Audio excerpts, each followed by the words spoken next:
बच्चों, आज हम आपको दो प्रमुख ज्वलंत और समसामयिक टॉपिक के बारे में जानकारी देंगे। कृषिगत न्यूनतम समर्थन मूल्य व सार्वजनिक वितरण प्रणाली। न्यूनतम समर्थन मूल्य क्या है? न्यूनतम समर्थन मूल्य वसूली मूल्य तो न्यूनतम समर्थन मूल्य वे मूल्य होते हैं जिस पर सरकार कृषकों से उनका माल खरीदती है, जैसे गेहूं, धान, मोटा अनाज आदि। ये इसलिए निर्धारित किए जाते हैं ताकि कृषक को उसकी उपज का प्रेरणादायक लाभदायक मूल्य मिल सके और उसे किसी अनुचित दबाव में आकर अपना माल नीचे दामों पर बेचकर घाटे की स्थिति का सामना न करना पड़े।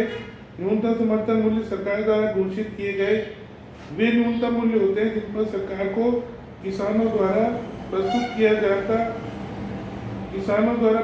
किया गया सारा माल खरीदने के लिए तैयार रहना पड़ता है। अर्थात किसानों को एक इस प्रकार का उनकी उपज का मूल्य दिलवाया जाता है जिनसे सरकार उनके कृषिगत मूल्यों को खरीद सके और उनको कृषकों को उचित मूल्य प्रदान कर सके। इस प्रकार कृषकों की भलाई के लिए और उनके हितों के लिए, उनकी रक्षा के लिए उनको एक समाज में अच्छा वातावरण मिले, एक अच्छा सम्मान मिले, इसलिए उसका जो न्यूनतम समर्थन मूल्य देती है, जिसका मुख्य उद्देश्य ये होता है कि उनकी फसल को कम कीमत पर बाजार में ना कोई खरीद सके, ना बिचौलिए उनका लाभ उठा सके और ना ही उनका जो है शोषण किया जा सके। इस प्रकार से कृषिगत न्यूनतम समर्थन मूल्य सरकार जारी करती है। इस प्रकार हम ये देखते हैं कि समय समय पर सरकार ये उचित मूल्यों का निर्धारण करती है। कृषिगत मूल्य नीति अर्थव्यवस्था की कुल आवश्यकताओं को ध्यान में रखते हुए एक संतुलित व समन्वित मूल्य ढांचा, ये balance and integrated price structure तैयार करने का प्रयास करती है ताकि उत्पादकों को प्रेरणादायक व लाभकारी मूल्य दिए जा सके। उपभोक्ताओं की रक्षा के लिए उनको उचित मूल्यों पर वस्तुएं उपलब्ध की जा सके। इसके लिए सरकार प्रत्येक मौसम में प्रमुख कृषिगत वस्तुओं की वसूली समर्थन मूल्य घोषित करती है और विभिन्न सार्वजनिक सहकारी एजेंसियां जैसे भारतीय खाद्य निगम, भारतीय जूट निगम, भारतीय कपास निगम, राष्ट्रीय कृषि सहकारी विपणन फंड नाफेड तथा तंबाकू बोर्ड राज्य सरकार को विभिन्न एजेंसियों के मार्फत खरीद की व्यवस्था करती है। इस प्रकार हम ये देखते हैं कि पिछले वर्षों में न्यूनतम समर्थन मूल्यों को वसूली मूल्यों में बदल दिया गया है। Minimum supported price has been converted into procurement prices, यानी कि न्यूनतम समर्थन मूल्य को वसूली मूल्यों में बदल दिया गया है।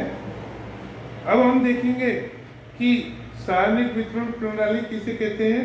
सार्वजनिक वितरण प्रणाली का क्या अर्थ है? सार्वजनिक वितरण प्रणाली भारत सरकार खाद्य प्रबंधन में सक्रिय रूप से भाग लेती है। यह न्यूनतम समर्थन भावों पर कृषकों से खाद्यान्नों की खरीद करती है, उसका संग्रह करती है तथा बाद में समाज के कमजोर वर्गों को सार्वजनिक वितरण प्रणाली के माध्यम से उचित भावों पर वितरित करती है।